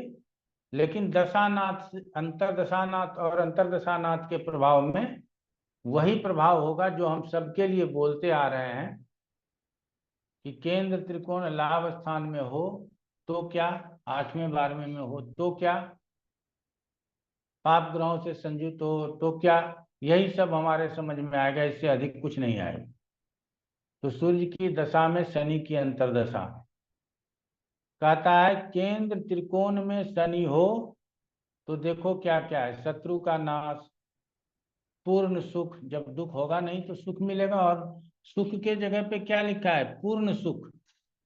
सिर्फ सुख नहीं लिखा है, इसका मतलब आप भूलिए मत, लेकिन हम लोग भूल जाते हैं। स्वअल्प अन्न लाभ, स्वअल्प क्यों लिखा, क्योंकि अल्पता का कारक शनि है। तो अन्न का जो लाभ होगा वो स्वल्प होगा। घर में विवाह आदि मांगलिक कार्य, अर्थात यदि शनि किसी भी रूप में सप्तम सप्तमेश को एक्टिव कर दे तो हमारे शादी की बात होगी, क्योंकि टाइमिंग के कारक ग्रह शनि होते हैं। शनि स्वउच्च का हो, स्वगृह हो, मित्र राशि में हो, मित्र से युक्त हो तो कल्याण, संपत्ति की वृद्धि, राजा से आदर, देश में कीर्ति और अनेक प्रकार से धन लाभ होता है। कोई गड़बड़ बात नहीं लिखा ना, कोई गड़बड़ बात नहीं लिखा, आप लोग समझिएगा। तो इसीलिए सूर्य में शनि की दशा या शनि में सूर्य की दशा, ऐसी दशाओं में मान सम्मान भी मिलता है, क्योंकि हमने आप लोगों को पढ़ाया हुआ है कि महादशानाथ अपने उस अंतरदशानाथ में अपना फल करते हैं जो उसके सधर्मी होते हैं। ये सब हमने आपको पढ़ा दिया है। तो सूर्य में शनि की अंतर्दशा है, यदि सूर्य यश मान प्रतिष्ठा की बात करता है और शनि भी कहीं से दशम और एकादश को एक्टिव कर देता है, तो ऐसे में सूर्य में शनि की दशाओं में आदर प्राप्त होता है, कीर्ति प्राप्त होता है, मान सम्मान प्राप्त होता ही होता है। उसके बाद लिखता है दाये शास्त्र रंध्रस्ते व्यय व पाप संजुते, बातशूल महाव्याधि ज्वाराति सार पीडनम, बंधनम कार्य हानिश्च वित्तनाशो महद्भयम, अकस्मात कलहश्चैव दायाद जन विग्रह। इसका अर्थ क्या हुआ कि दशापति से यदि 8वें 12वें में बैठा हो, यहाँ भी छठा छोड़ दिया गया क्योंकि छठे में बैठा अच्छा ही माना गया है। हमने आपको बताया हुआ है किसी ग्रह से तीसरे, छठे और 11वें में यदि अशुभ ग्रह हो तो उस ग्रह को लाभ प्राप्त होता है, ऐसा हमने आपको पहले ही विवेचना में बताया हुआ है। इसीलिए यहाँ छठा ग्रह छोड़ दिया गया। देखिए कितना संवाद कितने सरलता से और सटीकता से रखने का प्रयास कर रहा है, किसी भी संवाद को ओवरलुक नहीं करता या ओवरराइट भी नहीं करता। छठे 8वें में हो, पाप ग्रह से दृष्ट हो, युत हो, तो शनि क्या देता है, रोग देता है। जब मेडिकल एस्ट्रोलॉजी में आप लोग जाएंगे तो बुध और शनि रोगदाता ग्रह कहलाता है। तो शनि की अंतर्दशाओं में रोग हो जाए ये बहुत बड़ी बात नहीं है। तो कौन कौन सा रोग हो सकता है, तो बात रोग, बात रोग का मतलब गैस का प्रॉब्लम, तो शनि वायु का कारक है। शूल, अतिसार आदि रोग, बंधन, बंधन का मतलब ही है कि जेल आदि का जाना, कार्य की हानि, धन का नाश, दायादों, दायादों से यहाँ मतलब अपने करीबी निकट संबंधियों से विग्रह होता है। आपने देखा कि शनि का 8वां 12वां बैठना भी अच्छा नहीं। लोग बोल देते हैं सर शनि अष्टम में बैठा, आयु तो बढ़ा ही देगा ना, तो सिर्फ आयु की चिंता क्यों करते हो, अन्य तरह के कष्ट भी तो दे देगा ना।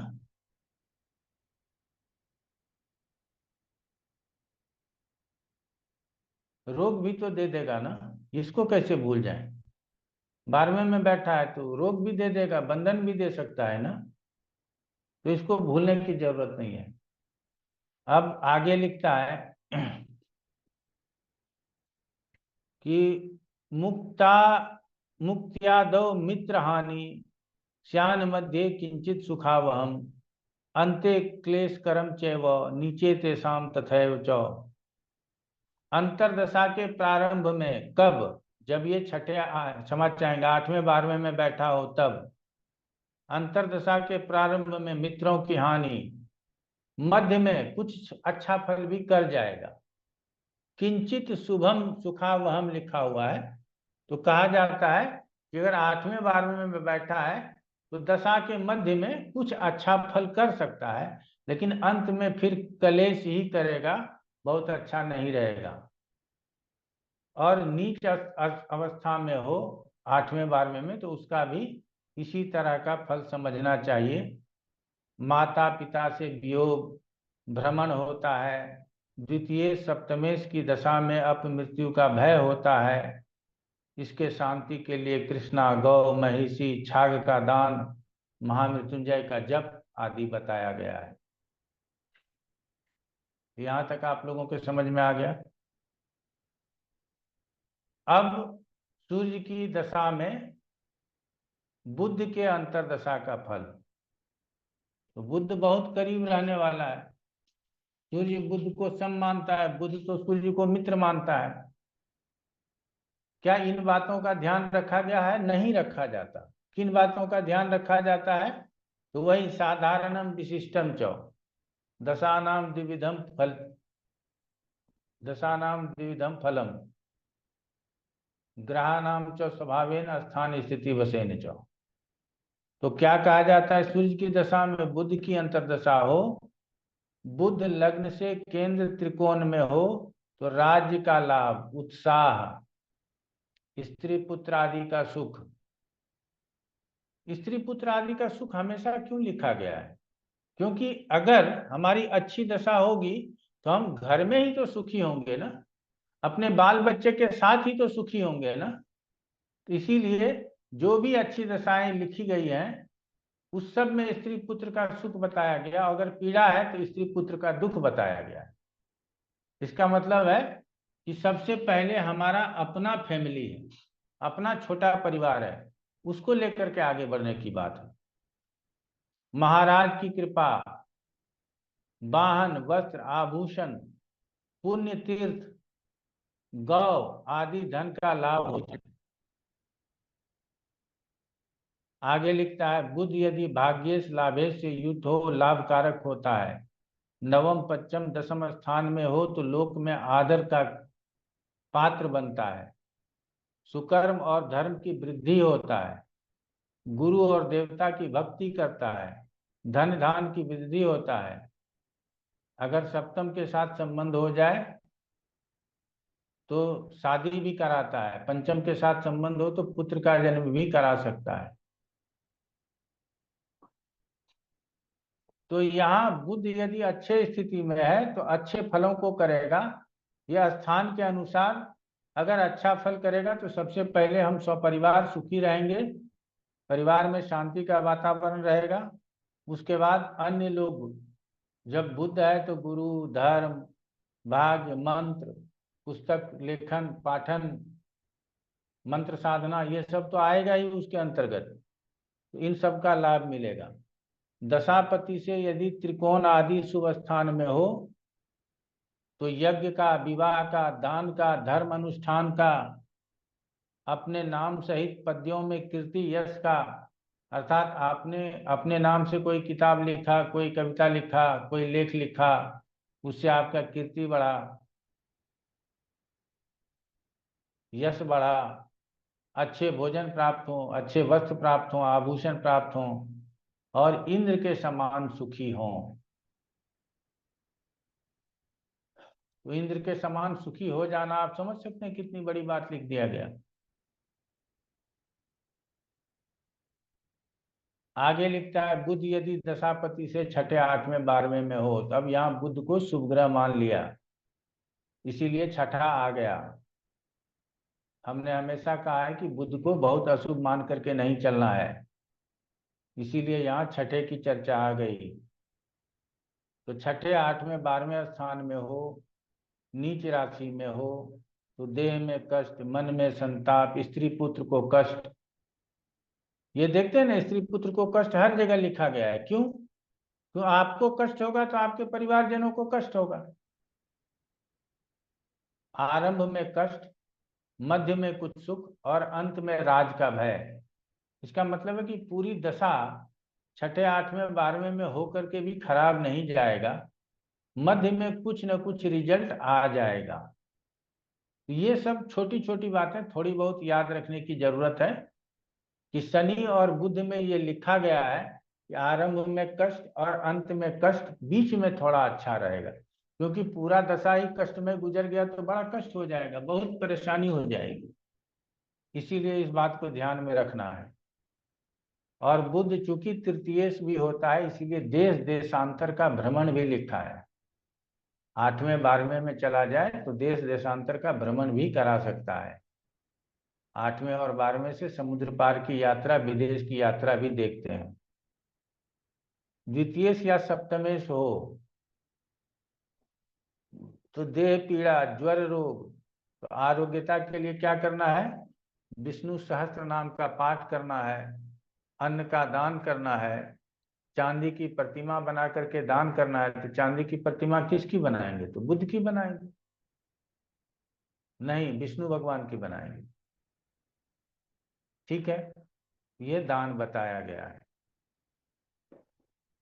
तो बुद्ध तक हो गया। अब हम लोगों के बचा केतु और शुक्र, अगले क्लास में पढ़ेंगे, और अगले क्लास में चंद्रमा की महादशा में चंद्रमा का चैप्टर कंप्लीट करेंगे। या आप लोग जो बोलेंगे कि सर इसकी महादशा और इसकी अंतरदशा पढ़ा दीजिए, वो पढ़ा देंगे।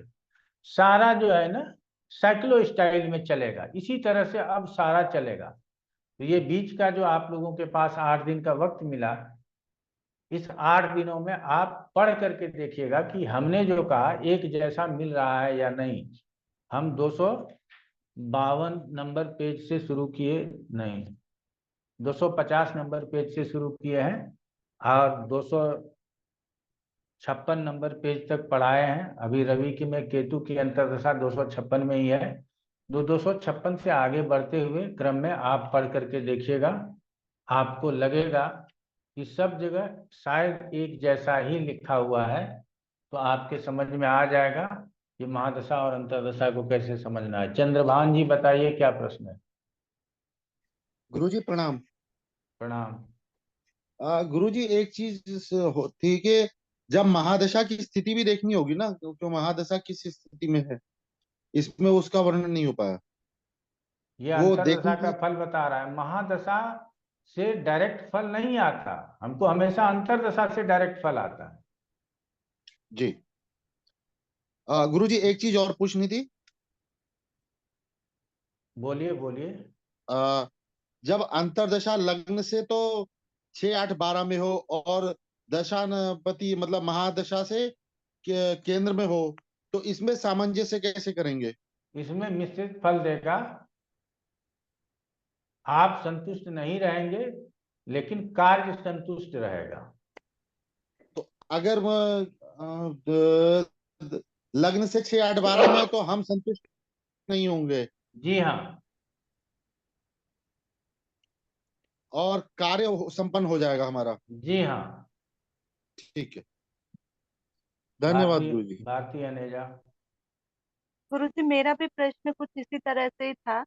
बस मैं आपसे यही पूछ रही थी कि लग्न और उससे हो तो गुरुजी अगर मान लो लग्न से अष्टम में आ रहा है, लेकिन अगर दशम से कोई अंतरदशा नाथ अ, अष्टम में आ रहा है, तो वो तो लग्न दशम का लाभ लाभ हो गया।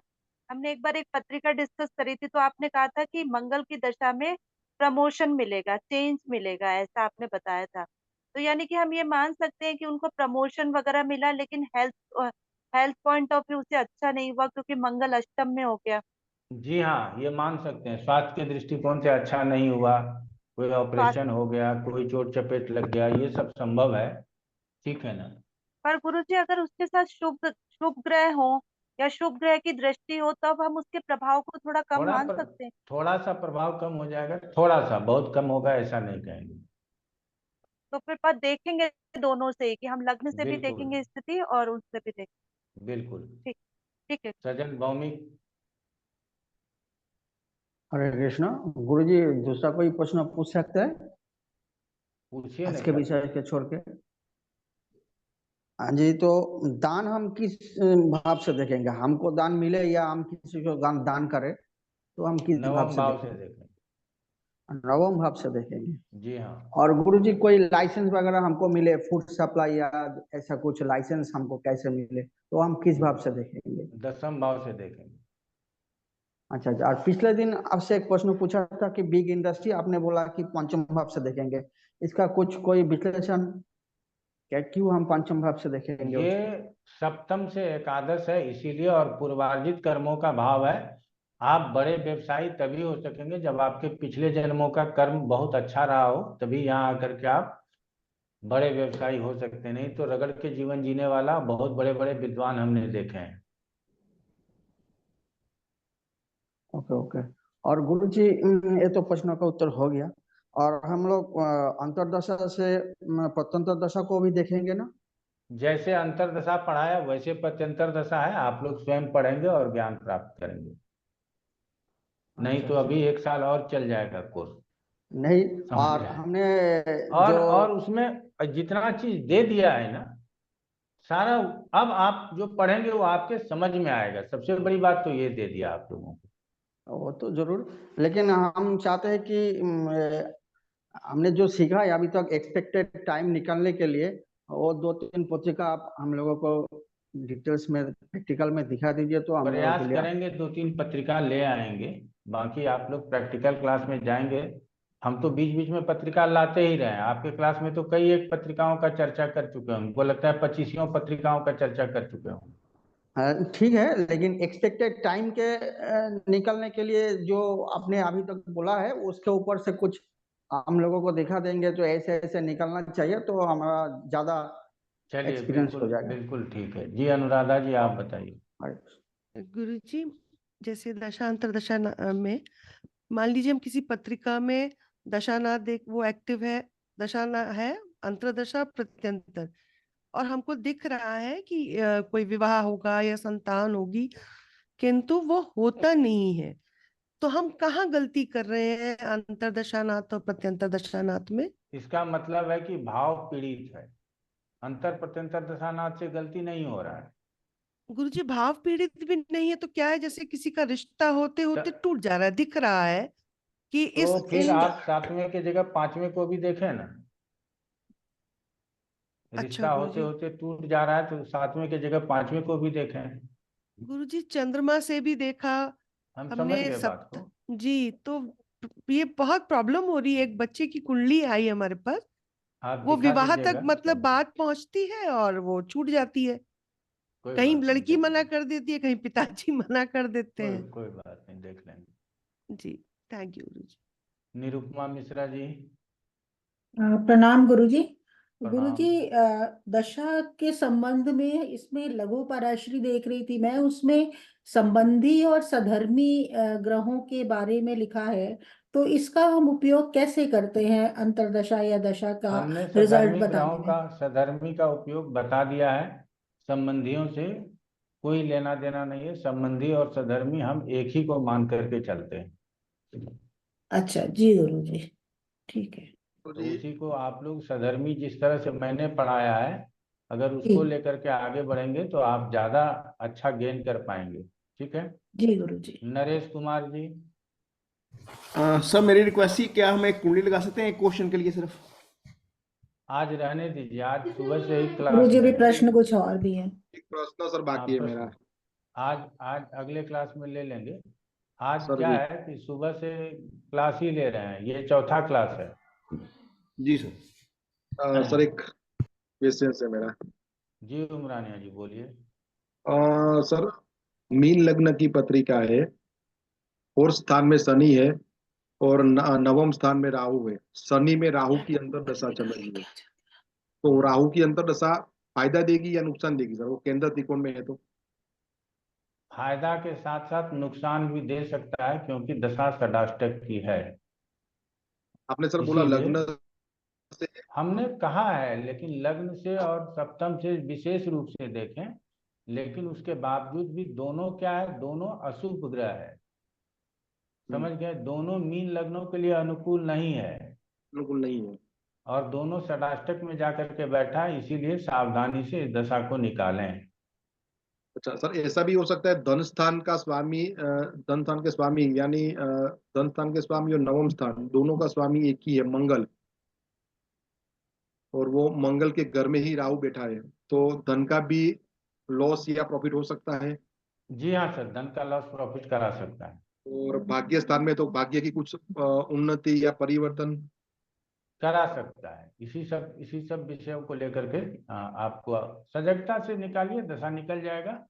थोड़े सर आपने राहु ऐसा के बोला था मंत्रों ना का। कि थर्ड, फोर और फाइव और नवम, दसम और 11 स्थान में अंतर्दशानाथ होता है, तो वो इतना ज्यादा नेगेटिव फल हमने नहीं कहा देती। कि निगेटिव नहीं एक करता, लेकिन यहाँ आपने कहा मीन लग्न की पत्रिका है, मीन लग्न। तो वहाँ शनि भी निगेटिव है राहु भी नेगेटिव है। और राहु भी निगेटिव है। इसीलिए मैंने आपको कहा, और दोनों अशुभ ग्रह की महादशा अंतर्दशा है और षडाष्टक में है। तीन तीन ऐसे विषय लगे हुए हैं, लेकिन लग्न से त्रिकोण में है, ये एक अच्छा भी है। इसका मतलब है कि शुभ फल देते हुए भी बुरा फल कर सकता है।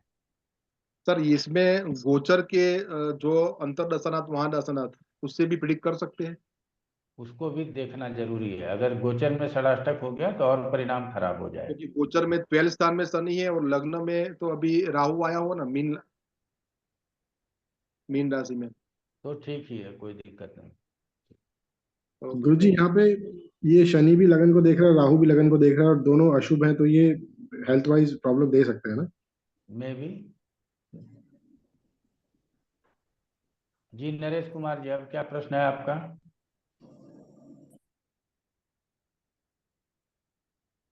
मेरा एक ही क्वेश्चन था, मेरे पास एक चार्ट था, उसमें बंदा रह रहा है विदेश में, लेकिन परमानेंट रेजिडेंसी कंफर्म नहीं हो रही है, तो मुझे ये जानना था कि उसको कहाँ से दिखेंगे। उसका द्वादश स्थान देखें और दशम स्थान देखें और सूर्य देखें, क्योंकि काम सरकारी होना है, इसीलिए सूर्य देखें। सर शनि में चंद्रमा चल रहा है, तो सूर्य निकल गया, उसका कार्य तो होना चाहिए था। सर सूर्य भी अष्टम में पड़ा हुआ है, चंद्रमा भी अष्टम में पड़ा हुआ है, तो होना चाहिए, कार्य आगे होना चाहिए, प्रयास करना चाहिए। ठीक सर। भारती। और गुरुजी एक चीज पूछना भूल गए थे, क्षमा कीजिए। गुरुजी आपने चेंज का तो हमें सारा कुछ बताया था कि प्रमोशन और डिमोशन का, छठे और 11वें से, लग्न और दशम से। पर गुरुजी एक चीज मुझे समझ में नहीं आई थी कि अगर किसी का कंपनी में इंटरनल चेंज हो रहा है, तो वो कैसे देखें कि इस बंदे का इंटरनल चेंज होना है या फिर बाहर चेंज होना है, ये कैसे देखें गुरुजी? ये बड़ा मुश्किल काम होता है, लेकिन यदि इंटरनल चेंज है तो वो 5वें से भी दिखा देगा, एकादश से भी दिखा देगा, दूसरे, छठे और 10वें से दिखा देगा। और बाहर का चेंज के लिए तीसरा और छठा, 8वां और 11वां, ये मान करके चले। अपने त्रिकोण में बैठे ग्रहों की दशा अंतर्दशा हो तो इंटरनल चेंज हो सकता है, ऐसा ही कहेंगे। ठीक है। निरुपमा मिश्रा जी। गुरुजी गोचर से एक संबंधित एक प्रश्न था। भाव सिद्धि में जैसे हम लोग ने करा था कि लग्नेश और भावेश को एक को स्थिर रख के दूसरे को घुमाते हैं, तो जब उसके ऊपर से गोचर करता है तो कार्य सिद्धि होती है। तो यदि लग्नेश और भावेश एक ही ग्रह हो तो कैसे इसको करेंगे? तब गुरु को घुमा देंगे। और अगर जो भावेश है वो स्वयं गुरु हो तो ऐसी कुंडली में? तब तो कष्ट हो जाएगा। तो तब कैसे करेंगे गुरुजी? दूसरे नियम को लगा करके देखेंगे। ठीक है ना? जी जी जी जी गुरु दूसरे जी। तीसरे नियम को लगा करके देखो। जी गुरु जी। चलिए, बहुत बहुत धन्यवाद आप लोगों का। अगले संडे फिर मुलाकात होती है। नमस्कार। प्रणाम गुरु जी। हरे कृष्णा। गौरी प्रणाम।